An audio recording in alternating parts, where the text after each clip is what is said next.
Katanya kemarin kamu tis dulu ya? Iya, kemarin di Masigit. Gara-gara lantainya leur, bedegongnya lagi, tak ada satupun orang yang nulung. Malah sing barak katak bener tawakan aku. Sudah tahu lantainya basuh. Kamunya saja enggak hati-hati. Kau juga Marimar, teman macam apa kau? Tidak mau menolong temannya yang sedang cilaka. Kau tidak lihat aku sampai 7 ralit begitu. Aku ada di jero saat itu. Lalu apa saja yang nyeri? Curunganku yang sakit Marimar. Sepertinya agak remuk. Soalnya pas aku pegang agak hipu. Tapi sudah ada ubaran. Diobati pakai apa Marimar? Kalau remuk dilem saja ku lem aibon. Sekalian aja pakai solatif. Lagian kau sih ngasih saran tidak baleg.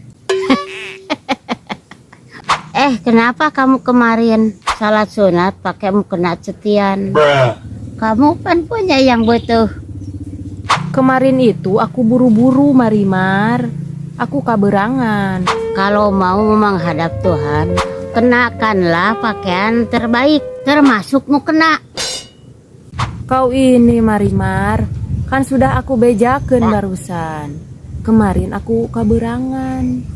Makanya yang kupakai mukena sapopoe. Ya sudah, aku hanya ngelingan saja. Ngomong-ngomong, kemarin kau tidak nyate Marimar? Ya nyate dong. Kok tidak ngajakan aku? Suruh siapa ngeladong terus? Dibuang sayang. Berarti lu Udah disuruh ubaran belum? Salat sunat, mukena cetian. Pabaliwat. berarti lu Aku kenapa kemarin nah make pakai? aku. Kamu. Ya sudah, aku gelingan saja. Nah make giling. Ngelingan. Ya nyate ya. Ji 2 tilu. Suruh siapa?